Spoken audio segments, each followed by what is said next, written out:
tout le monde. Nous sommes le jour de Pâques.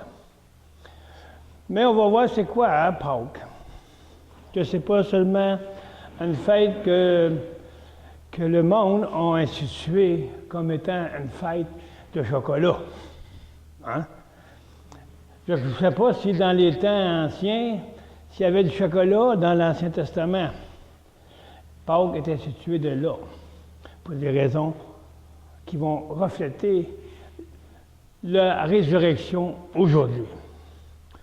Parce que le jour de Pâques, on se remémorise la résurrection. Mais qu'est-ce que c'est? La vraie résurrection par le Pâques. Pâques, qu'est-ce que c'est? Le Seigneur nous montre des choses que les gens oublient parce qu'ils se sont aveuglés avec les pensées du monde. Et chaque fête a une institution qui doit refléter Jésus.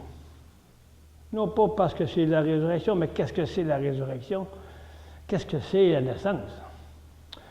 Père Céleste, aujourd'hui, nous voulons démontrer par votre grâce, par le Saint-Esprit qui va faire en sorte de dévoiler des secrets que peut-être beaucoup savent, mais à la façon primitive, à la façon des premiers de la Constitution de Pâques. Pâques, qu'on va voir la signification. Donc, merci, Père, de votre fidélité, votre amour et l'amour de Pâques que nous pouvons voir, c'est l'amour de sa résurrection. C'est là où il se sent toute chose dans ce, comme on dit, le troisième jour et le ressuscitant. Mais avant les troisième jours qu'il ressuscitait, il a fait une marche de la croix. Une marche qui démontre la mort à la vie. Outrepassage. Passer au-delà de la mort.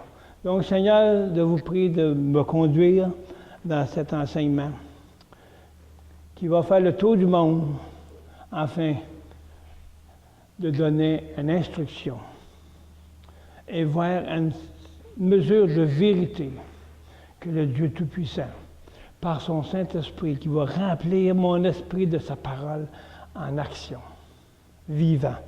Parce que cette vie de résurrection, elle est en nous. Elle est celle qui vit maintenant. Donc, merci Père, au nom du Fils. Amen.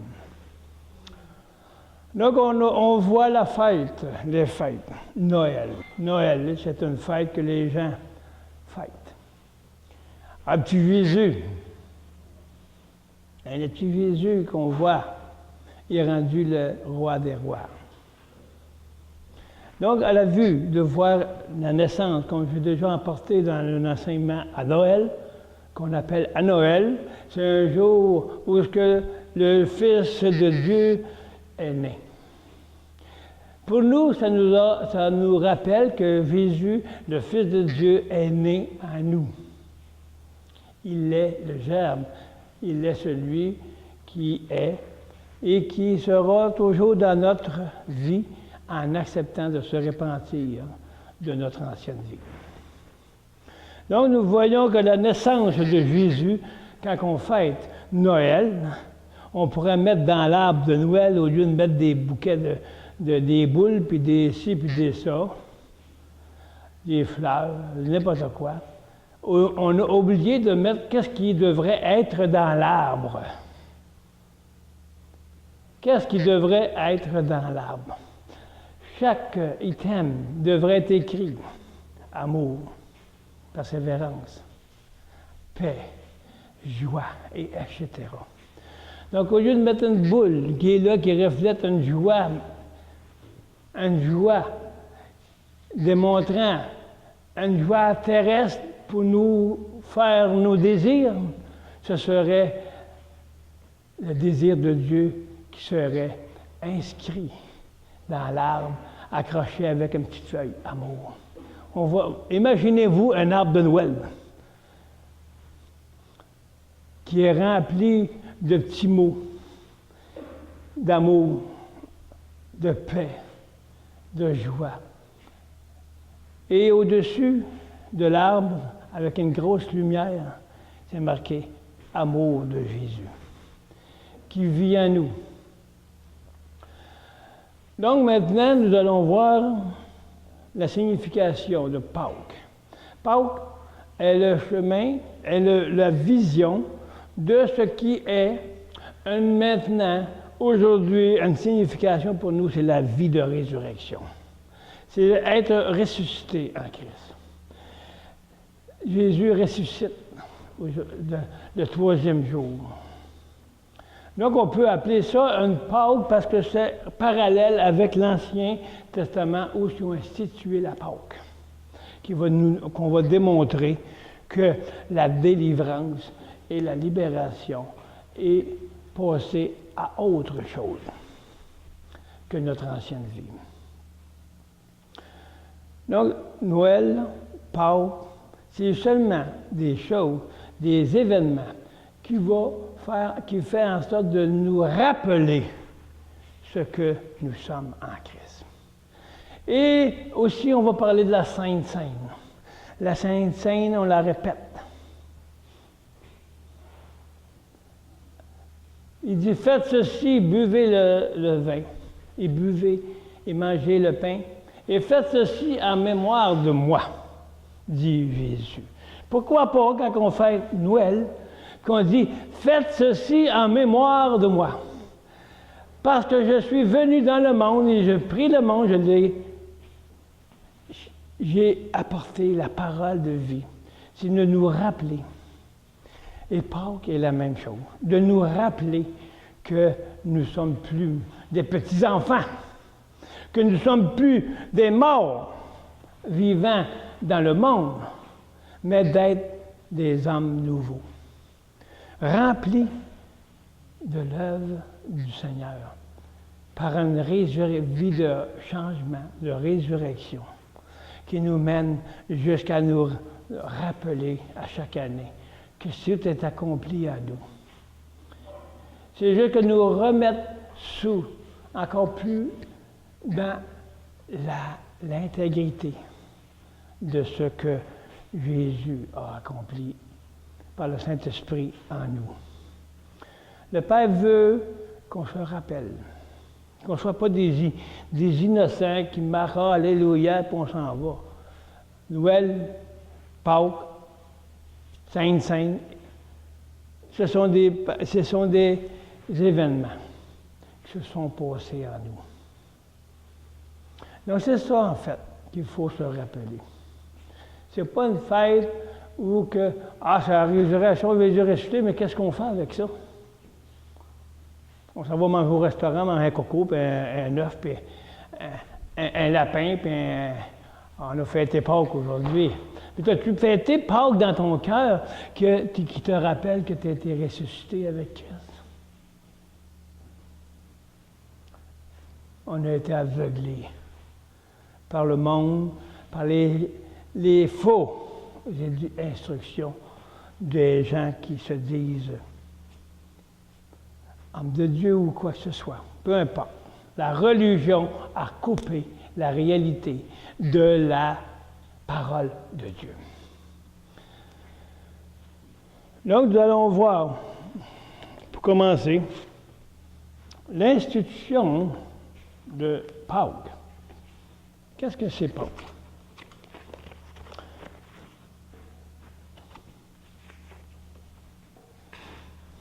Bien.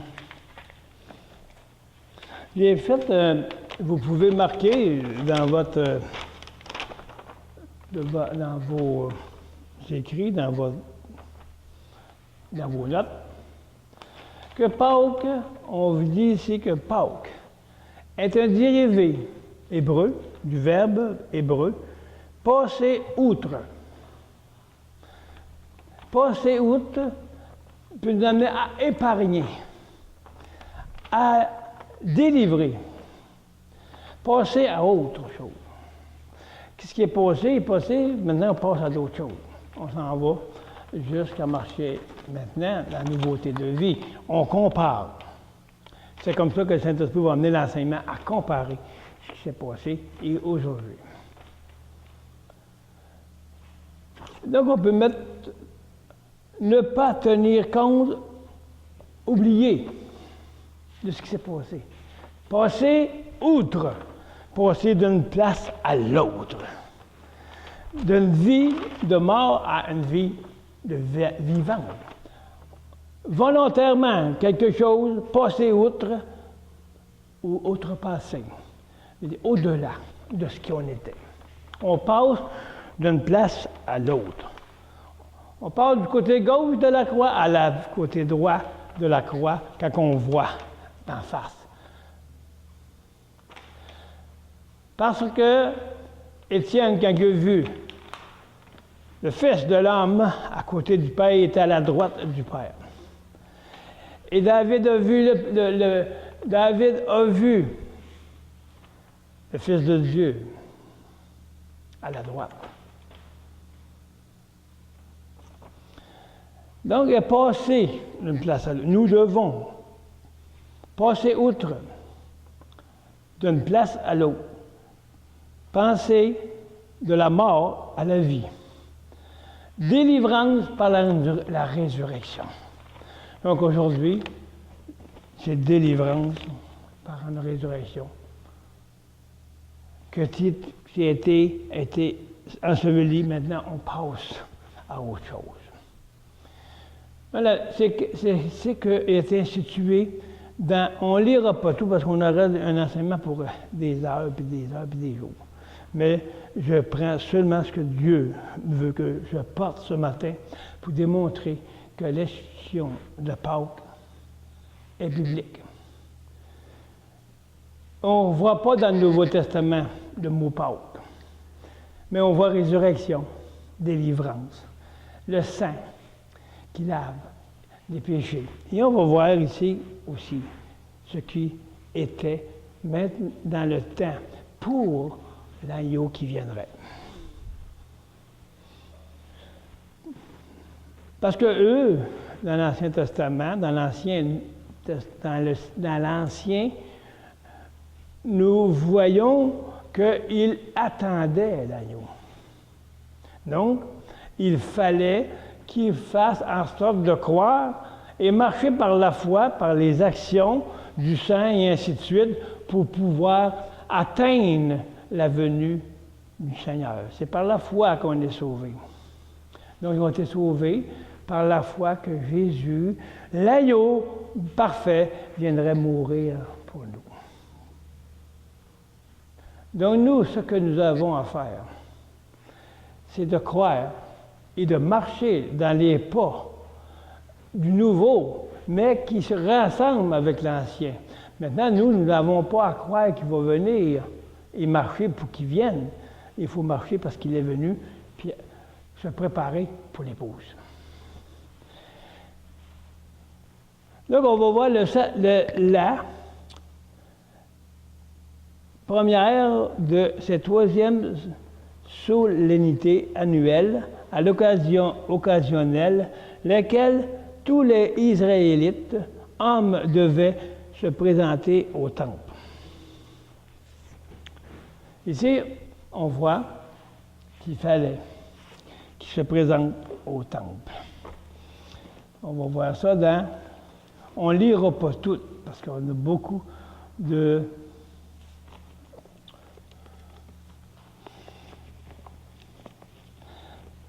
On va dans Exode 12. Donc, si on regarde Exode 12, c'est l'institution de la Pâque.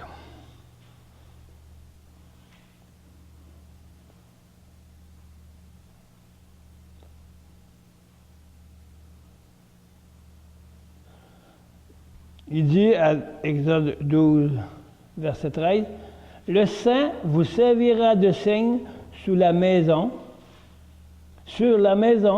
et vous saurez, je verrai le sang, je passerai au-dessus, passer outre. Hein?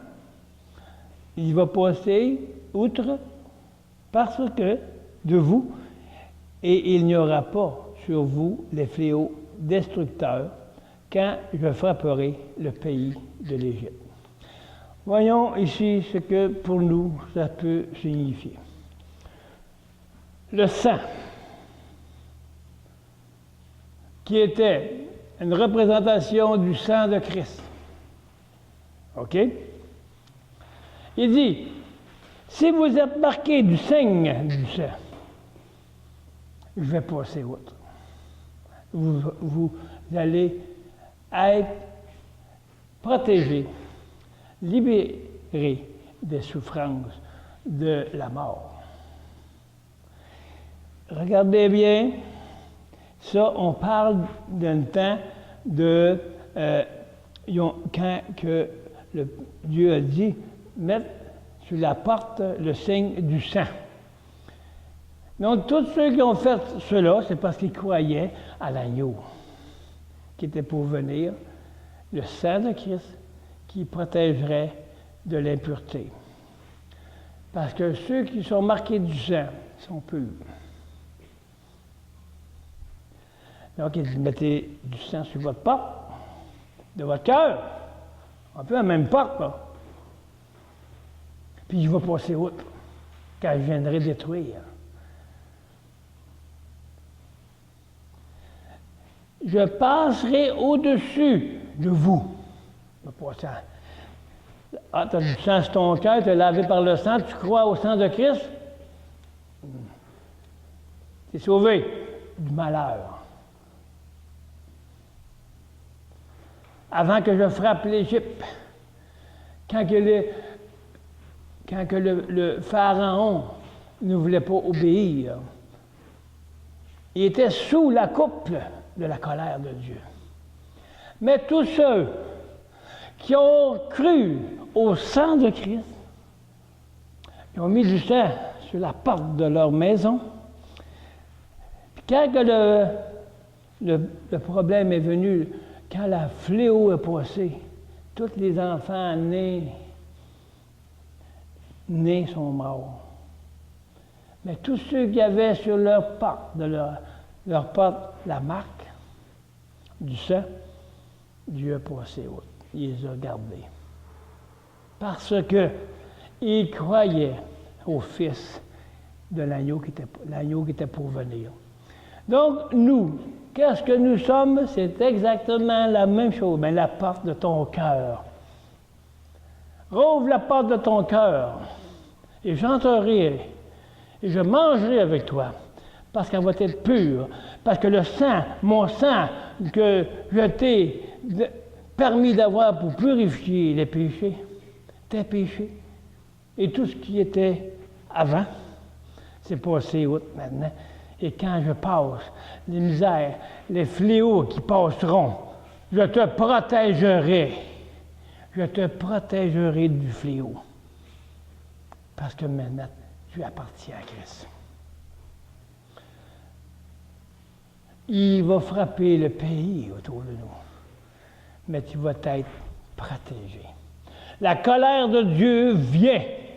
Elle commence, mais celui qui est taché du sang de Christ, celui qui a ouvert sa porte et qui ferme la porte au monde, il met la trace du sang sur son cœur qui est la porte, il est exaucé. Donc le monde ne peut pas entrer dans la pureté. Donc il va être protégé de la colère de Dieu. Quelle colère? La parole nous dit de la colère de Dieu. Ils vont passer dans la colère de Dieu. Qui ça? C'est ceux qui n'auront pas marqué leur porte de leur cœur par le sang de Christ. C'est exactement la même signification aujourd'hui qui était là. La colère de Dieu est pour ceux qui périssent. Et pour ceux qui sont désobéissants, et pour ceux qui ne veulent pas se soumettre, et pour ceux qui ne croient pas avec action de grâce, avec humilité et repentance.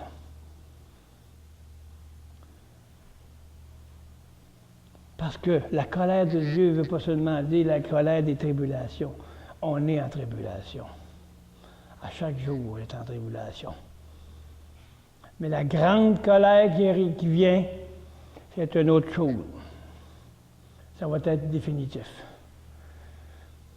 Mais celui qui persévérera jusqu'à la fin sera sauvé. Ce n'est pas être parfait de persévérer. C'est de persévérer à garder la porte de notre cœur remplie du sang de Christ. Pour qu'il montre au monde la pureté du sang et croire et marcher dans cette espérance parce que nous avons la foi que Christ est mort pour nous sur la croix. Aujourd'hui, ça nous rappelle que Christ est mort sur la croix et qu'il est ressuscité et nous sommes lavés par son sang. Donc nous n'avons pas à craindre du méchant parce que Dieu nous protège, parce que la porte, elle est remplie du cœur de Christ, le sang de Christ qui nous a purifiés. Puis on a passé outre, on a passé de notre ancienne vie à la nouvelle vie, parce qu'on croit à la résurrection, parce qu'on croit que Christ est né à nous. On n'est plus à Noël.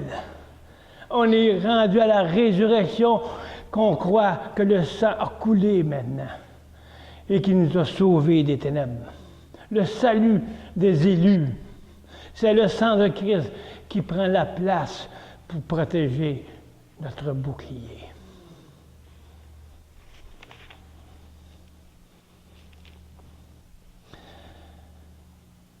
La porte, c'est le bouclier, une façon de voir, de protéger la porte de notre cœur, de notre esprit.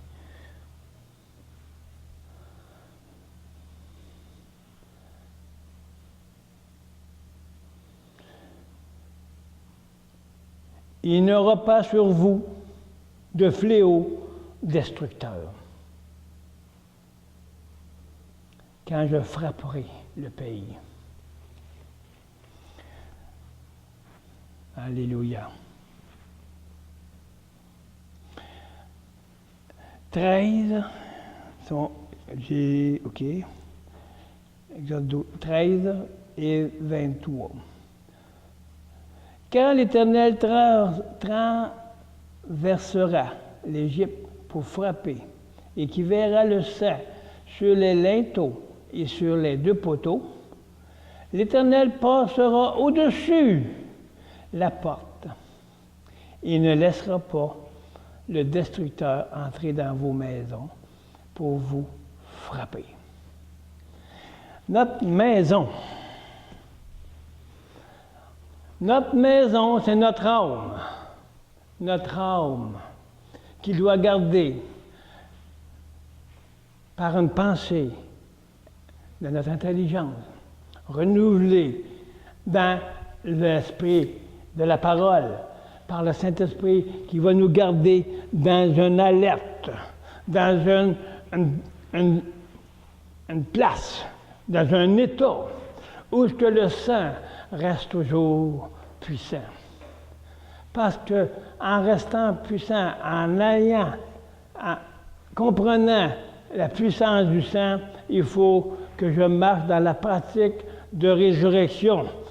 Passer de la mort à la vie, comme l'œuvre de la croix nous explique. Elle nous explique qu'il faut donner sa vie, il faut mourir à soi-même, il faut qu'elle soit ensevelie pour passer au-dessus de la mort. Donc, notre maison, et ici, on parle de maison matérielle. Parce qu'on voit, on a vu les films, il met une croix sur les portes. J'ai bien aimé, quand ils ont montré ça, une croix, pas un barbeau, là, ils ont mis une croix sur les portes. Ils croyaient que le Fils de Dieu, l'agneau, viendrait immolé sur la croix. Il était pour venir payer le prix de nos péchés. Donc notre maison, Elle doit rester dans une stature où ce que nous restons dans la marche de résurrection. Donc nous devons passer d'une place de notre ancienne vie à la nouvelle vie. Et quand les choses arrivent, quelque chose vient frapper pour essayer de détruire notre maison. Le sang de Christ nous rappelle que je suis mort pour toi. Donc, ils ne peuvent pas te toucher parce que tu appartiens à Dieu, parce que mon Père m'a envoyé et nous étions ensemble pour venir te sauver. Parce que la destruction nous rappelle que le sang de Christ est notre solution.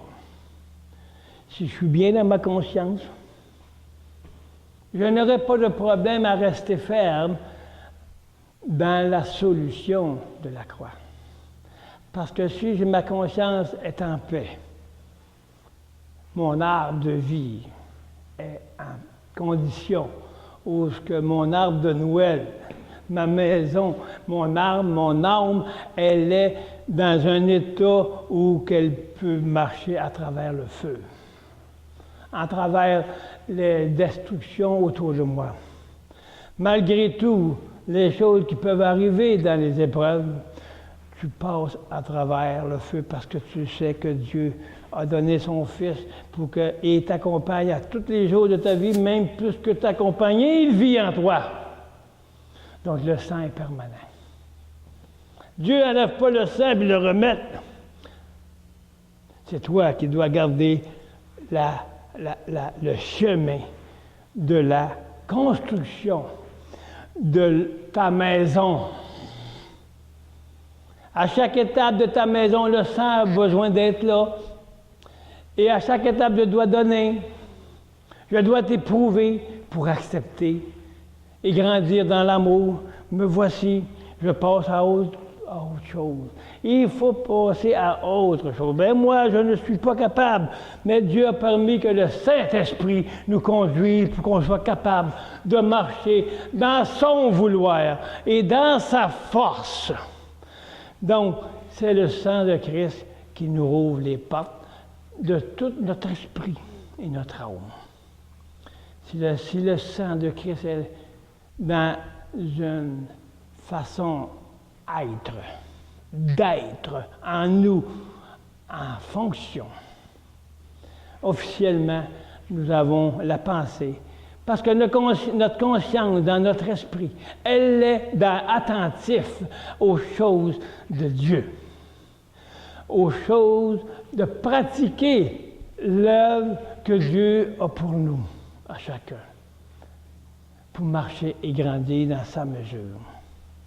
Donc la maison, c'est lui. Nous sommes le temple de Dieu. Il nous dit ici,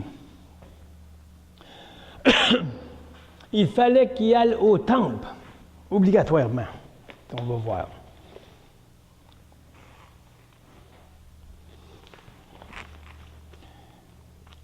Et 27. Vous répondrez, on va lire, OK, vos maisons pour vous frapper. Donc, le destructeur, il ne pourra pas entrer dans vos maisons pour vous détruire, pour vous rendre malheureux, vous mettre dans un état de pression, dans un état de maladie, dans un état vulnérable, où que tout le monde, où que tous les gens peuvent t'attaquer. Parce que le sang de Christ te donne la force quand il s'engendre avec la mort à soi-même. Parce que Christ, la résurrection qui vient à nous, elle est unie au sang. Elle est unie à l'œuvre de l'amour et de la paix. Donc nous sommes plus que vainqueurs à cause que nous sommes conscients que l'œuvre de la croix, son sang a coulé. Je suis mort moi-même et j'ai été crucifié avec Christ. Maintenant, je suis une nouvelle créature. Je vais passer outre. Pâques.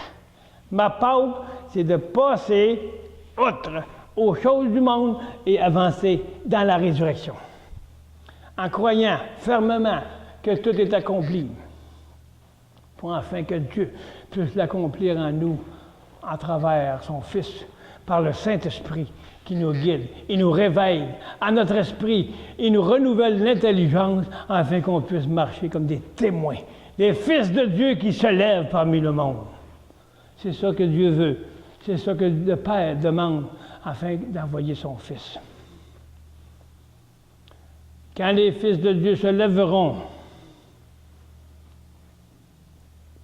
tous ensemble, Jésus va revenir.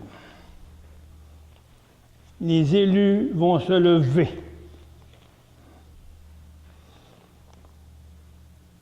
Mais pour ça, ça prend les âmes de Dieu. Les fils de Dieu qui se lèvent, qu'on a depuis des générations, qu'on attend après les fils de Dieu.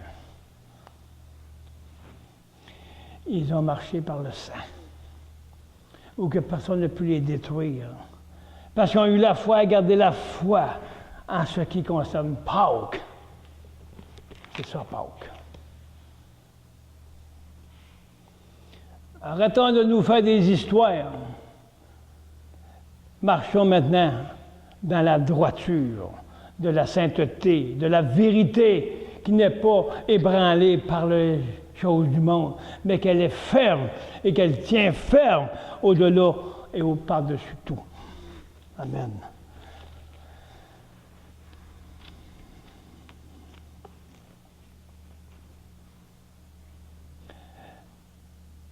Il nous dit ici, vous observez cela comme une prescription pour vous et pour vos fils à perpétuité.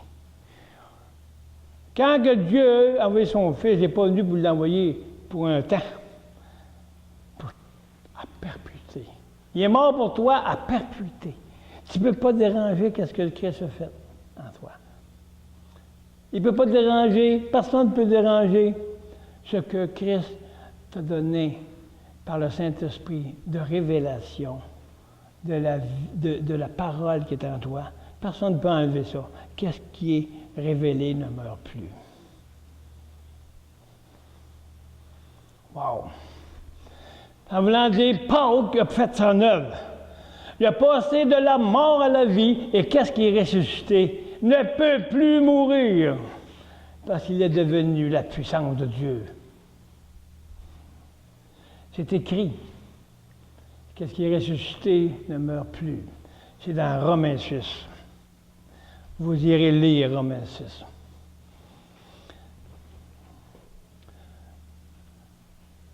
Donc, vous observerez cela. C'est quoi qu'il a dit? D'observer la perpétuité que Jésus a faite. C'est de laisser le sang sur la porte de votre cœur. Afin que personne ne puisse venir, que l'ennemi, Pharaon et Goliath, viennent essayer de vous faire du mal. Mais la foi que David avait était la foi qu'on a, nous. Qui était que son Seigneur était pour faire l'œuvre. Parce qu'il croyait. Il marchait dans la foi. Mais qu'est-ce qu'il croyait? Mon Dieu m'a sauvé.